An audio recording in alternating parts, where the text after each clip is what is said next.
Have you ever been told, "You can't do that"? What was your reaction? A lot of people curl up and die. They put their new ideas back on the shelf. But some people hear that and their response is, "Oh, really? Watch me." Today's guest, Therese Gruba, she's like that. She took a mission trip to Mexico and saw how foster children's lives were transformed. They said, "You can't do that in America." But she's bringing a new hope for families to her home county here in Minnesota. Stay tuned to hear this founder's story. Welcome to Charity Therapy, a podcast from Birkin Law about building better nonprofits. I'm your host, Jess Birkin.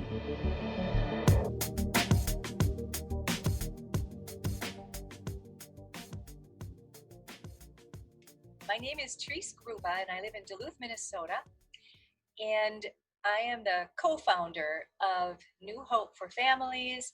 It's a nonprofit that we founded back in June of 2019 in order to support and recruit and educate the public about the kind of an epidemic that we're facing right now in the way that we care for vulnerable children through foster care, caring for families that are needing support and trying to avoid having their children put into foster homes, and the shortage of foster homes. Here in St. Louis County particularly, we have a great shortfall of homes at this time. And any given night, there are over 600 children that are out of home placement on any given evening, just in St. Louis County. And that need is huge, really all across the state of Minnesota, as well as the United States. And so we began with a desire to just come alongside the people in human services that are working so hard to meet that need and doing a just great service already, but just don't have enough to deal with, don't have enough families, don't have enough homes, don't have the right kind of funding. So we're trying to just come up with ways to support our human services department here at St. Louis County. And it all started with a conversation that I had with a couple of social workers down at the county. And I just basically went down there and I just said, how can we help you? What's your background that you are even having that conversation? I have a whole bunch of different chapters in my life that I feel have prepared me to be involved in this work, starting from when I was a little kid and dreaming of having an orphanage one day. Oh my God, that is a cool dream. Yeah, just always thinking that that's something that I would love to be involved in. Grew up, I got a degree in, a BFA degree in theater, and went the route of my creative side of me took over for a couple decades there. And I also ended up having a wonderful family. I gave birth to 8 children, have raised 7. And along the way, just because of the needs of neighbors and family members at certain times in our life, we've had extra kids in our house. I probably have had over 24 probably extra children that we've also taken in, not formally ever having been licensed as a foster home, but we just have always had our kids have friends that need support at times, and so those kids have lived with us for periods of time. That's so cool. So you were kind of like coming to this because you understand the foster environment. I mean, through a very like organic experience that you just sort of had opening your home to all these kids. That's really neat. Right. Let's see. Well, maybe let's go back about 10 or 12 years. I started my own health and wellness business and network marketing company that I work with. And I've done that business, which really one of the keys to that business is personal development. Lots of training, it's basically like putting yourself through personal development school and entrepreneurship. And that has been super empowering for me to think beyond the scope of what you might think. I probably can't do that. It's just basically if if you think about doing something, think why not? And so I basically um, feel like that has also prepared me to take this on and thinking, you know what? Let's just start asking questions. Let's just find out about other people, even in the United States here, who have done amazing things to help meet the needs of the vulnerable population, which includes children that are needing care outside of their home. Then you couple that with what's going on in the United States right now with the drug epidemics. We have the Yeah. opioid epidemic and the heroin epidemic and meth now, compared to even just 5 or 10 years ago, when the main reason that children would be having to been removed from their homes, it had to usually be a case of neglect or Mm-hmm. now it's most often due to parental drug abuse, that cycle that they're caught up in. Yeah. I'm familiar with that just from working in Pine County at the courthouse. There's a lot of, um, meth addiction in Pine County. And then I was a lawyer in Ramsey County in juvenile court. And so you are absolutely correct. And like, that's totally what's been going on for the last 10, 15, even 20 years almost now. Yeah, it's really shifted the needs of our nation. And I don't believe that the foster care system has found a way to shift with that great need, because there's a couple things that I began to observe, and that's when foster care first entered our country, it was when the welfare system started helping out mothers and children. And so they started to get some governmental help. That led to less and less need for the orphanage. Then you brought in home care, which was foster care. But at that time, a lot of families only had one person working and one of them staying home. And usually it wasn't kind of the leave it to beaver type Yep. June situation. Cleaver. Right, right. And, and many more people were able to take in extra children right into their home. And so Yeah. you look at what's going on in our country now, we have dual income families, we have busy people, and we have more need for out of home placement because of the drug epidemic. And we also have, on top of that, we have need for placement longer, because to break that cycle of addiction, it takes sometimes a few years. So we have children that are finding disruption, they go back home and it happens again because the parents that they go back home to may not have the kind of support that they need in order to break that cycle. And so that's when I said we seek to support vulnerable families. That's a component of that whole system that we're trying to interrupt and come alongside families that are being reunited with their children and provide a different kind of support. And I should tell you too that this is all based on a missions trip that I took with my son Peter 2.5 years ago now, 3 years ago, into right across the border into Reynosa, Mexico. I just was so impressed by this community that a man from Chicago had founded, almost 40 years ago now, with the same type of desire to help the children that needed out of home placement, whether they were just children that were on the street already, or families that just couldn't afford to raise their children, or different situations had interrupted their ability to care for their children. He provided a community of homes that he staffed with house parents, and those house parents are supported to care for 10 to 12 children in that home. They live in community, so there's several homes in this community, and they provide respite care that's built into the system so that they're on 4 weeks, and then every fifth week they have another couple that comes in and takes their place for that week so that they have a break. Oh yeah, that's so smart, right? That's so smart. Yeah, because that was one of the things that we kept hearing is foster parenting is isolating. There's a lack of support with, you have all these appointments you have to get to, and you don't have someone to give this one a ride because you have to get this one to this one. And so there's the need to build that support right into that community. And it's successful. Many of the kids that originally came to him are now doctors, lawyers, teachers. One of them is a principal at one of the schools that they've now founded. And they've helped thousands of kids, thousands of families.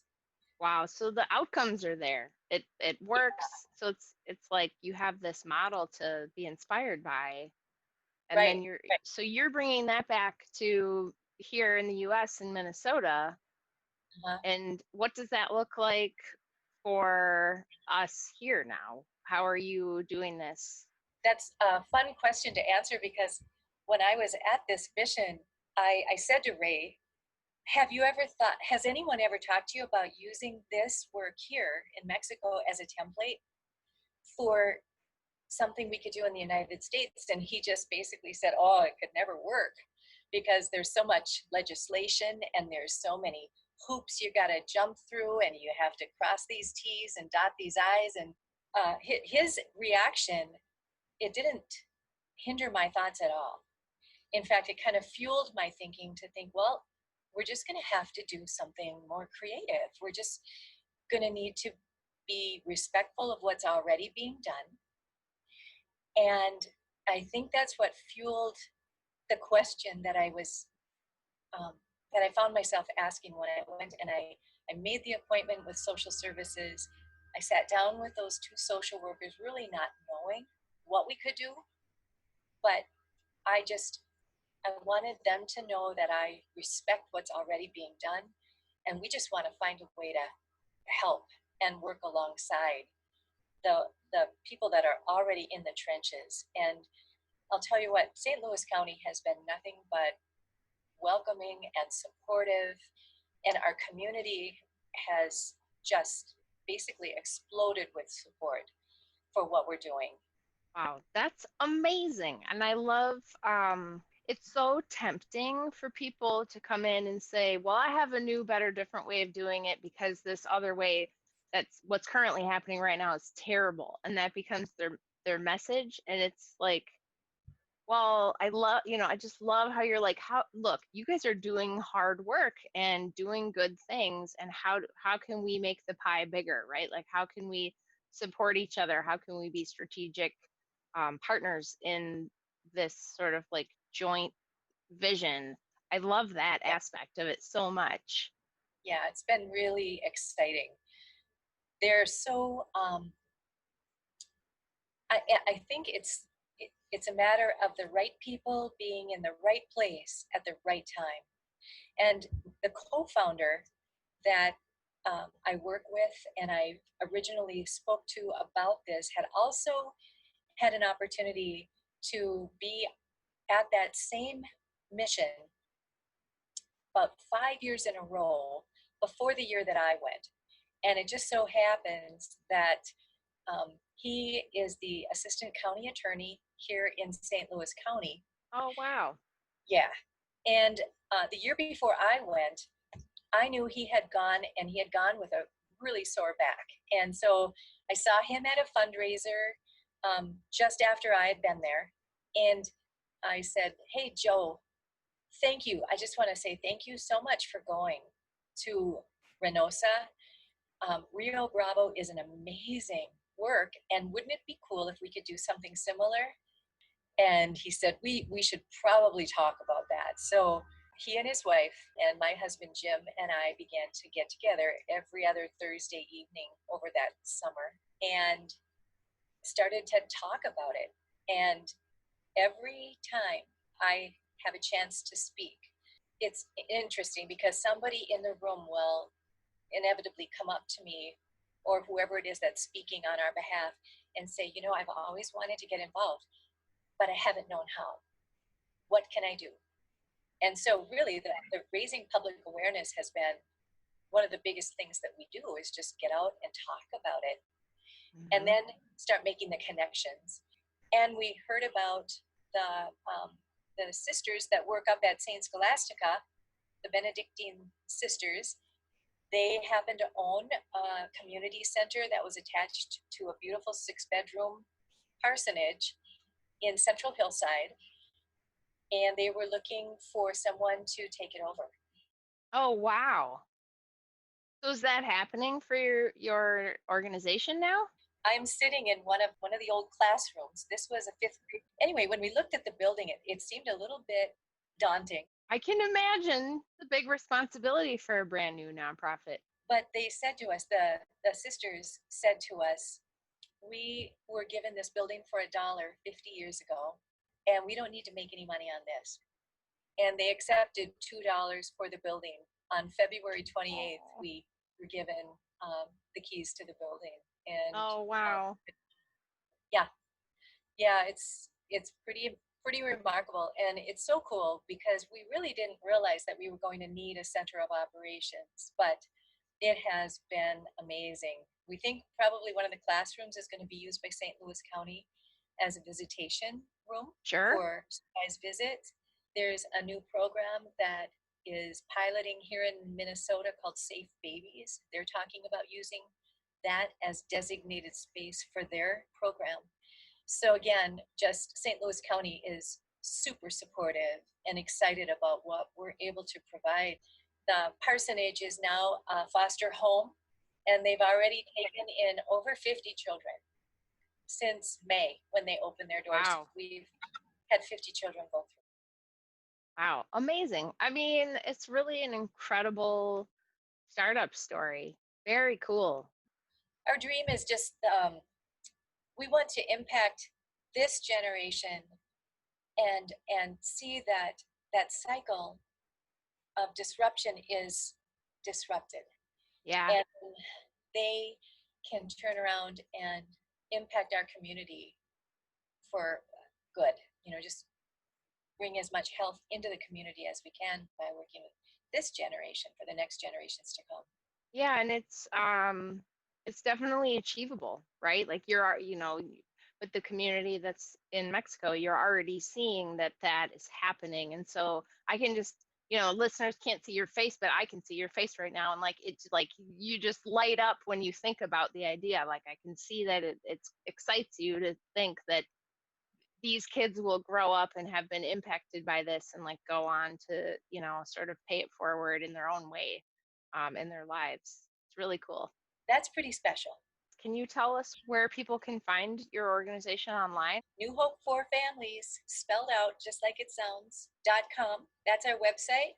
You can find us on Facebook as well, New Hope for Families, and look for the beautiful evergreen tree in our logo. That's our logo. My phone number too. This is, it's important. People can just call 218-590-1785. Absolutely think it's amazing what you've accomplished in such a short time. It's highly unusual. I'm really proud of you. Well, I think what would be fun, if you want, let's touch base in about a year. Yeah. I'm counting on being here, so. I can tell. All right, folks, that's our show. Be sure to follow me on Instagram or Twitter at Jess Birkin. We want to hear from you. Send us a message at our website, charitytherapy.show. And don't forget to subscribe to our newsletter at birkinlaw.com/signup. Charity Therapy is a production of Birkin Law Office, PLLC. Our theme song is by Whalehawk. And remember, folks, this podcast is produced for your entertainment and is not a substitute for actual legal advice.